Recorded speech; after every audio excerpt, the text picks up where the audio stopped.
તો પાટણના સાંતલપુરના કોરડા ગામે 2 દિવસ પહેલા લેભાગુ ડોક્ટર સુરેશ ઠાકુર સામે 8 માસ પહેલા નિસંતાન દંપતીને 1,20,000 રૂપિયામાં બાળક વેચી છેતરપિંડી આચરતા તેની વિરુદ્ધ ગુનો દાખલ કરવામાં આવ્યો છે। વધુમાં તબીબે ખોટા ડોક્યુમેન્ટ્સ ઊભા કરી રાધનપુર નગરપાલિકામાંથી દંપતીને નકલી જન્મ પ્રમાણપત્ર પણ કાઢી આપતો હોવાનો આક્ષેપ કર્યો છે। આરોગ્ય નગરી તરીકે પાટણ જે અત્યારે કચ્છ ભુજ રાજ્ય સુધી વખણાય એમાં હવે ક્યાંક ને ક્યાંક ગેરરીતિઓ આરોગ્ય નગરી સામે આવે છે।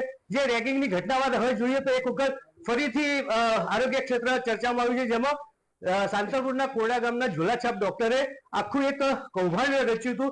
એની અંદર એક નિસંતાન દંપતીને 1,20,000 જે બાળક વેચ્યું હતું એના તાર હવે છે પાટણની એક ડિસ્કા હોસ્પિટલમાં આવેલા છે। એના ડોક્ટર જીએસ શાહ પાસે જીએસટીવી વાતચીત કરવા કે આખી ઘટના કેવી ના હતી સાહેબ? આ બાળક આપણા ત્યાં આગળ 18 ફેબ્રુઆરીએ એડમિટ કરેલું છે। ત્યારે એની મેચ્યોરિટી હતી કે 7.5 મહિનાનું બાળક હતું, અધૂરા માસે જન્મેલું બાળક, ફેફસાનો વિકાસ નહોતો, બાળકનું વજન 1 કિલો 100 ગ્રામ હતું। આપણા ત્યાં બાળકને વેન્ટિલેટર પર 24 થી 25 દિવસ આપણે સારવાર કરીને બાળકને બચાવેલું છે। એ બાળકને બચાવ્યા પછી આ બાળકને એના જે એડમિટ કરવા લઈને આવેલા હતા એ ભાઈ એમને પાછું પરત આપેલું છે। એ પછી આગળ શું ઘટના બની છે અમને ખ્યાલ નથી સાહેબ। જે તે વખતે આવ્યું બાળક ત્યારે એના મા બાપ અલગ હતું ને ફરીથી આવ્યું ત્યારે અલગ છે, તો આપના અહીંયા સ્ટાફે શું ધ્યાન રાખ્યું આપે શું ધ્યાન રાખ્યું? એટલે બાળક લઈને આવ્યા ત્યારે એની ક્રિટિકલ કન્ડિશન હતી, આપણે એને એડમિટ કરેલું છે અને એડમિટ કરીને ડિસ્ચાર્જ આપેલું છે। એફઆઈઆર માં એવો ઉલ્લેખ છે કે તમારા માણસે મેં 5,000 રૂપિયા ડોક્ટરને આપેલા છે, 10,000 લીધામાંથી 5,000 આપે એવું લખેલું છે। એ એફઆઈઆર માં એવું લખેલું છે કે 5 દિવસ એડમિટ રાખેલો, એનું આઈસીયુ નું બિલ 11,000 હતું, એનું બિલ ઓછું કરાવ્યું છે, એટલે ઓછું આપેલું છે, ડોક્ટરને ઓછું આપેલું છે અને પેશન્ટને એનો બેનિફિટ આપેલો છે। જે સુરેશ ઠાકોર લઈને આવ્યો હતો આ બાળકને એના બેનિફિટ આપેલો છે 5,000। વાંધો નથી સાહેબ, પેશન્ટને આપ્યું સારું કર્યું, પણ આ હવે જે થયું છે એની અંદર તમારા માણસો સામે તમે શું કાર્યવાહી કરી? એ માણસોને અત્યારે એસપી સાહેબની ઓફિસમાં નિવેદન આપવા માટે ગયેલા છે, એમના નિવેદન આવે એટલે ખ્યાલ આવે સાહેબ। એસપી સાહેબના નિવેદન જે કંઈ આવે, પરંતુ જે તે વખતે આ ઘટના બહાર આવી, જ્યારે ચર્ચામાં ચાલી ત્યારે તમે શું પગલા લીધા હતા?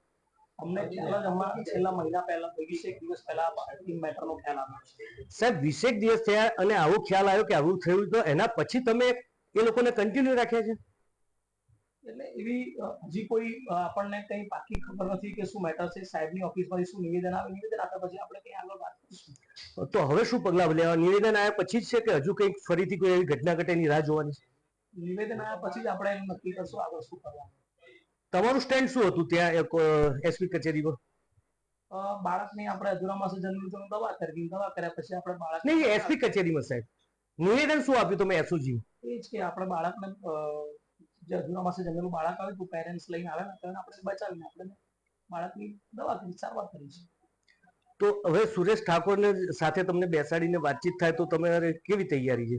બધું શું તૈયારી છે આપણે કેવું? તો ચોક્કસ જીએસટીવીએ ડોક્ટર જીએસ શાહની મુલાકાત લીધી, એમ કહ્યું છે કે હું માત્ર સારવાર જ કરી છે, પરંતુ આ સારવાર કર્યા પછી જવાબ લેવામાં જે કંઈ લખાયો છે પણ હજુ ક્યાંક ને ક્યાંક કંઈક ભેદ ભરમો ચોક્કસ નીકળે એવા છે। અલ્કેશ પંડ્યા, જીએસટીવી, પાટણ।